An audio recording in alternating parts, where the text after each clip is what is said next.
every day, as part of our daily work, we teach, we guide, we mentor, we coach. In other words, we serve. And that doesn't have to be a bad word. That's our reality. That's what we do every day. We strive to meet the requirements of and to be of assistance to the people that we encounter. And this type of service doesn't have to stop when we leave campus. So,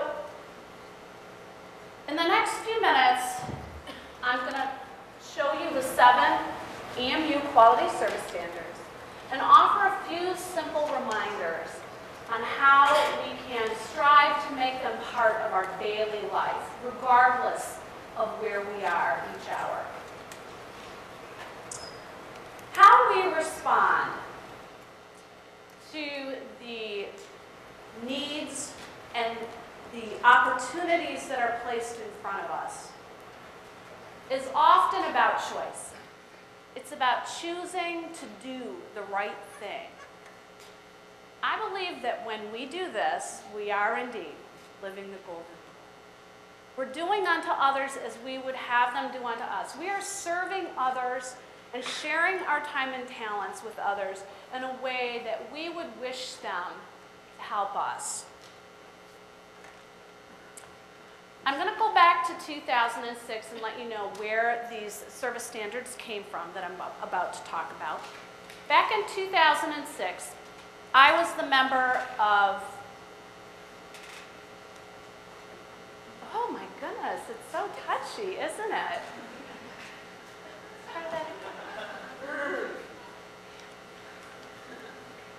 Woo! I was the member of a team of colleagues from across campus that had the privilege of working on one of the very first AQIP action projects. And AQIP happens to be the accreditation process that Eastern uses. And part of our charge, well, it wasn't part, our whole charge was to develop some service standards that could be used all across campus in a wide variety of settings. And this was a pretty big job because there's a lot of people to think about on campus.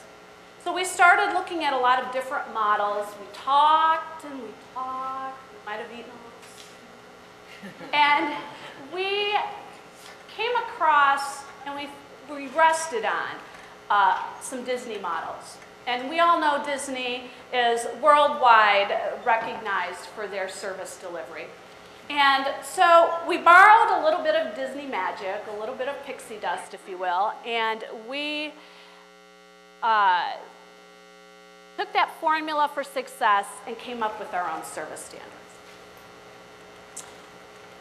So as we talk about these service standards, I want you to take a minute and I want you to really envision how these same standards can be a blueprint, if you will, for a daily way of living. Hopefully, you can work every day to improve your life and along the way someone else's too. So here we go. I'm going to go through each one and make a couple comments. First, we have seeking out positive and intentional interactions. You know, we see this every day. This happens all the time. We recognize that there is someone in need just by their nonverbals. They look like they have that questioning look, right? And they're just simply trying to get through their journey, or get from point A to point B. We also know that we have the knowledge to help them. And so this is about choosing to stop, to not worry so much about the time. It's about allowing for that inconvenience of the interruption to help someone. It's about doing the right thing. Providing prompt and accurate information. For me, when I think about this, it's about constantly improving our knowledge base. It's what Peggy said earlier about getting out of your comfort zone. It's about always trying to learn more about the people that we encounter, the environment we live in, the community we live in. When we broaden our knowledge base, we can help people quicker and better when we need to respond to them when they're in need. Acknowledging and confirming, well, you know, that's that feedback loop, right, that we've all heard about 1,000 times and we learned in COM 101. You talk to me, I listen, I tell you what I heard, you tell me if I got it right. Can I just tell you, I did this today with my 8-year-old who had a little meltdown, didn't want to get out of bed and go to school. I had to stop and I had to listen. And that's what acknowledging and confirming is about. It's about listening with your head and your heart. And it's about taking that moment to put yourself in somebody else's shoes long enough to be able to empathize with them. Listening offers us clarity. It gives us that opportunity to clarify the situation. To be an advocate is to help someone overcome the obstacles that they're facing. We get this call all the time in my office because our phone numbers are the same. And it's about, hi, I need to get my transcripts ordered. They got the wrong office. I run the Competitive Edge Pro Shop. That is not where the registrar's office is. But we make the choice to help that person because why? We have the knowledge, we have the tools, we have the resources to help the people that are in our lives get from point A to point B and knock down those roadblocks that are in between. We have the power to show some kindness, to stop and offer, share our time and our talents. Being a positive representative of EMU. Well, when you think about it, you don't just represent EMU. You represent all sorts of different groups. I represent my family. I represent my church. I represent Relay for Life and Sigma Kappa. Those are my volunteer opportunities that I love so much. I represent the community that I live in. This is about in times of struggles, when things might not be going so great, and perhaps you're feeling like it's a really bad day and you just want to vent. This is about remarking on the positive in the presence of the negatives. Think about that.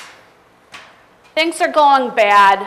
You're really upset with your boss or your coworker or your kids at home or the way they're doing something in an organization.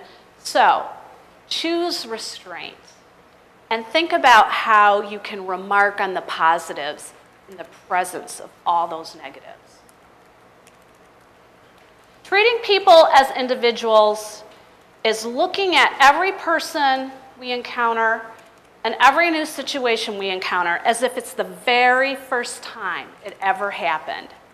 It's about clearing our mind of the prejudices, the assumptions, the judgments that we have. And you know, Dr. Hastings said it earlier. We have them. We're human and we can't check out of those. So this is about really focusing on how to look at every new situation fresh. And this is true, again, I use this all the time with my kids. I have to stop myself and I have to think about how I'm going to respond and how I'm going to help this child, even though it's the same complaint they've had 20,000 times, right?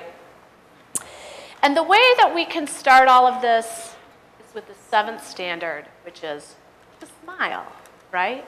Smiling sets the stage. Smiling tells another person that you are open, that your heart is ready to enter into an interaction with positivity, with a chance to be kind and start fresh. So, there you have it. 7 actions, 7 simple ways that you too can achieve some universal kindness and approach your daily life. And maybe you already follow some or all of these ways of living. And that is fantastic. I want to really encourage everyone here to take these standards, take them home with you. Pack them up in your briefcase. Put them in your suitcase when you go on vacation or when you're out at the grocery store and you're in a line that seems like it's never going to end. And put that smile on and remember to acknowledge and confirm, positively represent. I believe that when we consider the bright prospects of choosing, remember, these are all choices for us every day, about when we choose to share our time and our talents, our knowledge and our understanding, that we can do the right thing and we can make a difference in someone's day. By infusing the 7 quality service standards into all the areas of our life every day, from morning till night, I believe that we are living the golden rule. We can get what we give. Thank you.